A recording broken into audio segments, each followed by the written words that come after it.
What up, Smoothie fans? I'm going to be showing you today how I made my song, Mike's Way.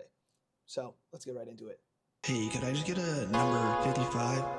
And when you see Mike in the back, just tell him load that. I always do the shit the right way, putting in the hours and now I'm getting my time paid. I don't really care what they might say, busy dripping in the sauce, living like it's Mike's way. Alrighty, this is how I made my song, Mike's Way. It's out now everywhere. I'm just going to do a quick little breakdown um, of the different elements and things like that that go into this song. So we'll start with more of the melodic elements here. The main things that are playing through the entire thing, chords wise, are these two sets of keys.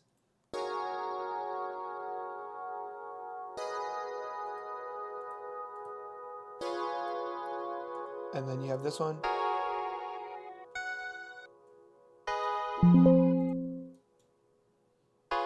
So those two together. And then there's also this layered one in here. Let me show this one. And when they're all playing together.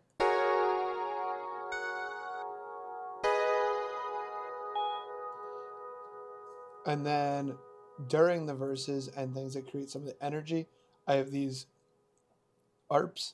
So these are during the verses.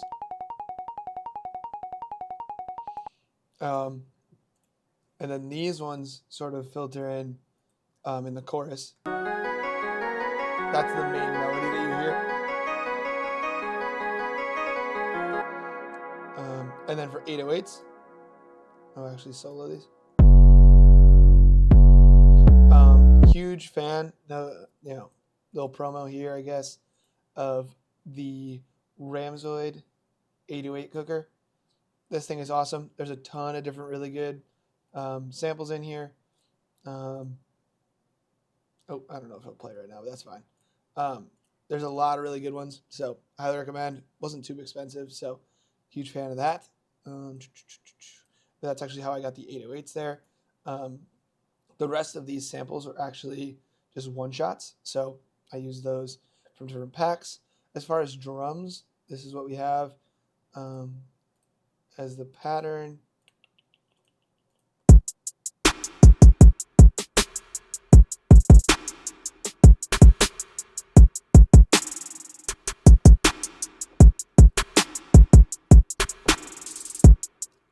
And then I have this little drum roll that sort of leads into the different choruses and stuff.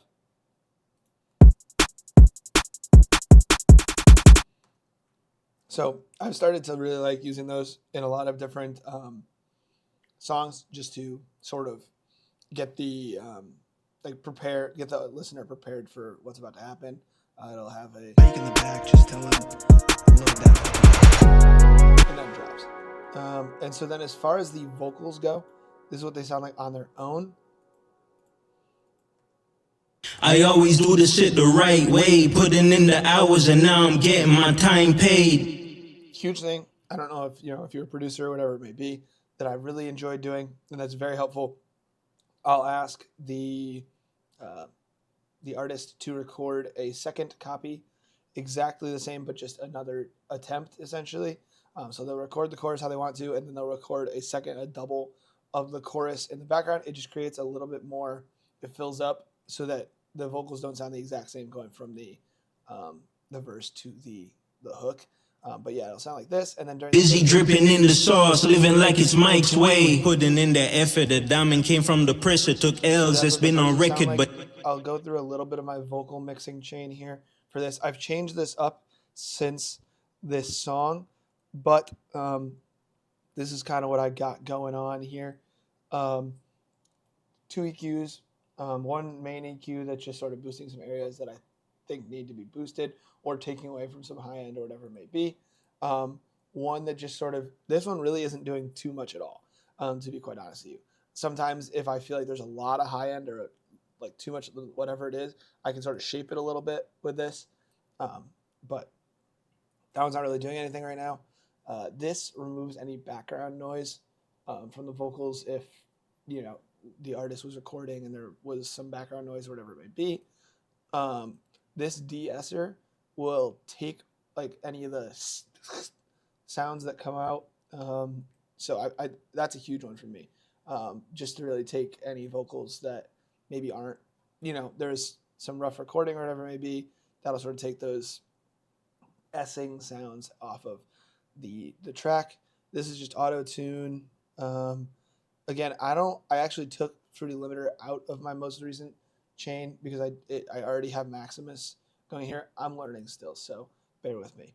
But that one I don't really use too much. Silk Vocal just adds a little bit of a little sparkle, I would say, to the sound to give it sort of, you're removing some of the high end of the S's, but then this sort of brings it back in a more smooth way. And then I actually don't use this as much anymore, but this was what I was using for like putting on effects like delay, reverb, and things like that to the vocals. But this is what it sounds like. I always do the shit the right way, putting in the hours and now I'm getting my time paid. So then all together, it sounds like this. I always do the shit the right way, putting in the hours and now I'm getting my time paid. I don't really care what they might say, busy dripping in the sauce, living like it's Mike's way. I always do the shit the right way, putting in the hours and now I'm getting my time paid. So that's Mike's Way. It's out everywhere now on all streaming platforms. So if that's something you like, go check it out. And either way, have a great day.